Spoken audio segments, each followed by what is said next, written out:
যাচ্ছি। ঈশান কোথায় যাচ্ছ? খড়গপুর বিয়ে বাড়ি। বিয়ে বাড়ি কবে আসবে? 4-5 দিন তো থাকবো। 4-5 দিন। ফাইনালি দেখো বেরিয়ে পড়েছে রেডি ফেডি হয়ে, তো যাচ্ছি ঈশানকে ছাড়ার জন্য। তো চলো। 4 দিন, 4-5 দিন। 4-5 দিন পরে ঠিক আছে। বিয়ে বাড়ি যাবি?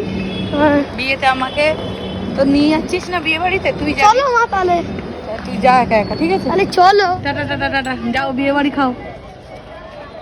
তো দেখো ঈশানের কিন্তু বিয়েবাড়ি স্টার্ট, আর এখন বিয়েবাড়ির সিজন। ঈশানের কিন্তু প্রচুর বিয়েবাড়ির নেমন্তন্ন। তো দেখো, তো আমি চলে এসেছি কিন্তু একটা ঘুগনির দোকানে। দারুণ ঘুগনি, গরম গরম ঘুগনি। ঘুগনি কিন্তু শীতকালে দারুণ লাগে।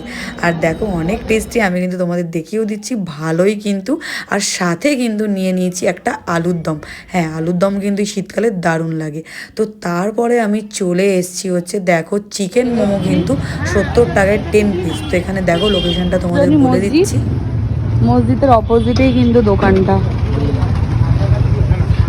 10 পিস মোমো 70 রুপিস। এই যে দেখো মোমোটা, জাস্ট দেখো। আর কারা কারা আমার মতো মোমো খেতে ভালোবাসো তো আমাকে অবশ্যই কমেন্টে জানাবে।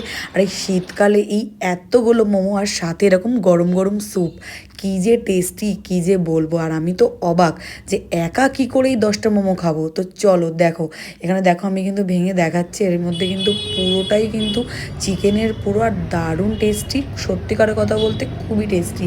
আর 70 টাকায় এত 10 পিস মোমো ভাবাই যায় না। আর সাথে দেখো মেয়োনিজও কিন্তু আমাকে দিয়ে দিয়েছে। অনেক টেস্টি, তোমরা অবশ্যই আসো, দারুণ লাগবে। তো এই ছিল আজকের আমার ভিডিওটা ভালো লাগলে লাইক কমেন্ট শেয়ার সাবস্ক্রাইব।